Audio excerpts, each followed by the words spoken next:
Hi buddies, welcome to our channel Sports Jaga. It's exclusive. Bengaluru Rajasthan మధ్య జైపూర్ వేదికగా జరిగిన మ్యాచ్లో రాజస్థాన్ ఘన విజయం సాధించింది. కోహ్లీ, బట్లర్ సెంచరీలు చేసిన ఈ మ్యాచ్లో రాజస్థాన్ ఎలా విజయం సాధించింది, బెంగళూరు ఏ తప్పిదం వల్ల మ్యాచ్ ని కోల్పోయిందో ఇప్పుడు చూద్దాం రండి. టాస్ గెలిచి ఫీల్డింగ్ ఎంచుకున్న రాజస్థాన్ విన్నింగ్ టీమ్ తోనే బరిలోకి దిగితే ఆర్సీబీ సౌరవ్ చౌహాన్కి అరంగేట్రం అవకాశం ఇచ్చింది.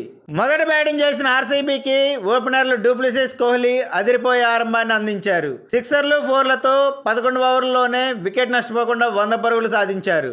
రాజస్థాన్ ఫీల్డర్లు క్యాచ్లు, రన్అట్లు మిస్ చేయడంతో ఆర్సీబీకి కలిసి వచ్చింది. 125 పరుగుల వద్ద ఆర్సీబీ తన తొలి వికెట్ గా డూప్లెసిస్ ని కోల్పోయింది. మాక్స్వెల్ మరోసారి విఫలమైన కోహ్లీ తన క్లాస్ బ్యాటింగ్ తో స్కోర్ బోర్డ్ ని పరుగులు పెట్టించాడు. 67 బంతుల్లోనే సెంచరీ సాధించిన కోహ్లీ మొత్తంగా 113 పరుగులు చేయడంతో ఆర్సీబీ 20 ఓవర్లలో 183 పరుగులు సాధించింది. 184 పరుగుల లక్ష్యంతో బరిలోకి దిగిన రాజస్థాన్ కి మొదటి ఓవర్లోనే షాక్ ఇచ్చాడు రాస్ టోప్లే.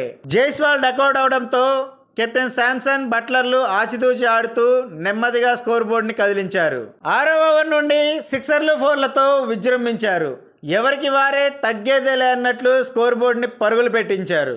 ఇద్దరు పోటీపడి మరీ చెలరేగడంతో 13 ఓవర్లోనే 136 పరుగులు సాధించి ఆర్సీబీ నుంచి మ్యాచ్ను లాగేసుకుంది రాజస్థాన్. 148 పరుగుల వద్ద శాంసన్ అవుట్ అయినా రాజస్థాన్ ని విజయ తీరాలకు చేర్చడమే గాక సిక్సర్తో ఘనంగా తన సెంచరీ సాధించుకున్నాడు బట్లర్.